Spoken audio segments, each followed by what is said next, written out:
तो चलिए इस एक्सप्लेनर में सीधे मुद्दे पर आते हैं। क्या हमने कभी सोचा है कि दुनिया का सबसे कॉम्प्लेक्स इकोसिस्टम, हमारा अमेज़न वर्षावन, वास्तव में एक बेहद कुशलता से बनाए गए फाइनेंशियल पोर्टफोलियो की तरह काम कर सकता है? सुनने में थोड़ा अजीब लग सकता है ना? पर यह बिल्कुल सच है। आइए देखते हैं कि यह आखिर काम कैसे करता है। अब इस स्क्रीन पर जो नंबर है 2.2 अरब टन, ये बहुत ही दिलचस्प है। पता है क्यों? क्योंकि अमेज़न वर्षावन बिना किसी शोर शराबे के हर साल इतनी भारी मात्रा में कार्बन डाइऑक्साइड सोख लेता है। एक तरह से देखें तो ये हमारे प्लैनेट का सबसे बड़ा और अल्टीमेट ग्लोबल एसेट है जो चुपचाप अपना काम कर रहा है। Section 1, the ultimate asset class, Amazon की संपत्ति की खोज। इस प्राकृतिक खजानों को बेहतर ढंग से समझने के लिए इसके विशाल आकार को देखना होगा। यह 55 लाख स्क्वायर किलोमीटर में फैला एक ऐसा असीमित साम्राज्य है जो किसी बॉर्डर को नहीं मानता और जिसके अपने खुद के नियम हैं।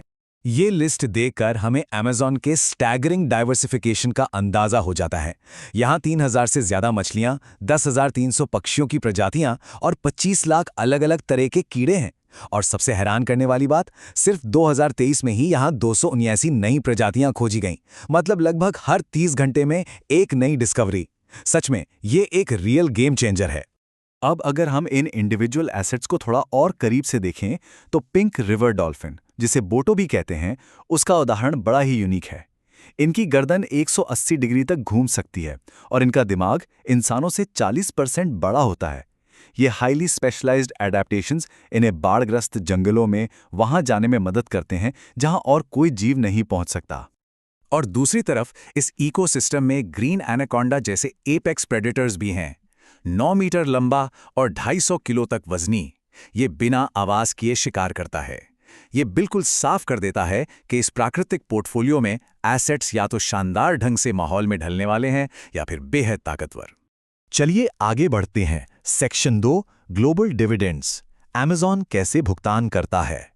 अब हम ये समझेंगे कि ये अनोखी बायोलॉजिकल वेल्थ किस तरह से पूरी दुनिया को लगातार और बेहद ज़रूरी डिविडेंड्स पे करती है। जैसे इस प्रोसेस को देखिए जिसे ट्रांसपिरेशन कहते हैं। इसके जरिए अमेज़न एक जायंट एटमॉस्फेरिक वाटर पंप की तरह काम करता है। पेड़ हवा में इतना ज़्यादा वाटर वेपर छोड़ते हैं कि आसमान में लिटरली उड़ती हुई नदियां बन जाती हैं। और पता है, ये आसमानी नदियां अमेरिका के मिडवेस्ट तक के रेनफॉल पैटर्न्स को कंट्रोल करती हैं। इसके अलावा एक और ज़बरदस्त डिविडेंड है। ये विशाल नेचुरल मशीन दुनिया की लगभग 20% ऑक्सीजन जनरेट करती है। बेसिकली ये सिर्फ एक जंगल नहीं है, बल्कि ये उस हवा को स्टेबल कर रहा है जो धरती पर जीवन के लिए सबसे ज़रूरी शर्त है। अब आते हैं सेक्शन 3 पर, डाइवर्सिफिकेशन का रूपक, पोर्टफोलियो के रूप में इकोसिस्टम। यहाँ सबसे क्रूशियल पॉइंट ये है कि हमारी पृथ्वी अपने क्लाइमेट रिस्क को ठीक उन्हीं तरीकों से मैनेज करती है जैसे कोई फाइनेंशियल एक्सपर्ट हमारे पैसों को प्रोटेक्ट करने के लिए करता है। आपने सुना ही होगा, don't put all your eggs in one basket.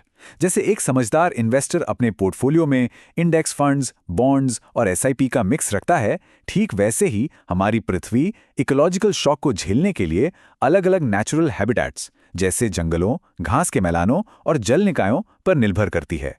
इस कॉन्सेप्ट को ऐसे समझिए, एक इंडेक्स फंड क्या करता है, वो रिसोर्सेज को पूल करता है ताकि कम रिस्क में स्टेडी रिटर्न्स मिल सकें, राइट? अमेज़न बिल्कुल यही करता है। ये प्लैनेट के क्लाइमेट को स्टेबल रखने के लिए लाखों आपस में इंटरैक्ट करने वाली प्रजातियों को एक साथ पूल कर लेता है। ये टेबल इस बात को परफेक्टली मैप करती है। जंगल के इन लेयर्स को देखिए। जो छोटी जड़ी बूटियां हैं, उनका लाइफ स्पैन छोटा होता है, ये शॉर्ट टर्म कैश की तरह हैं।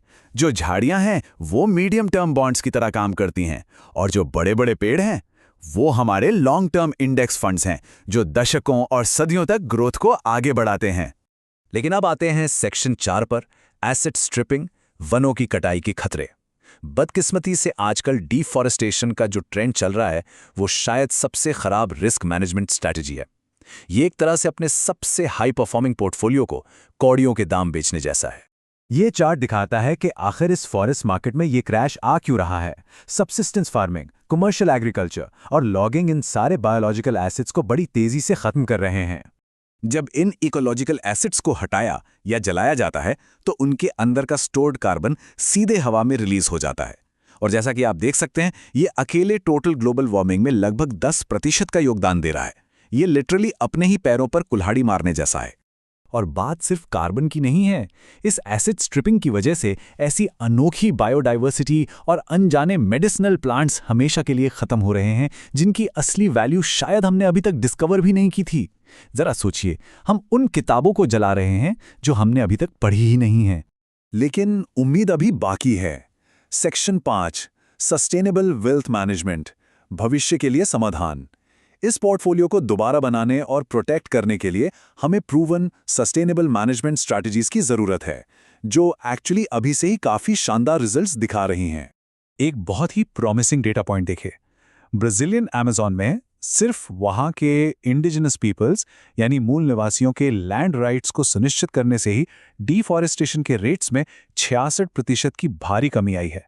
66%।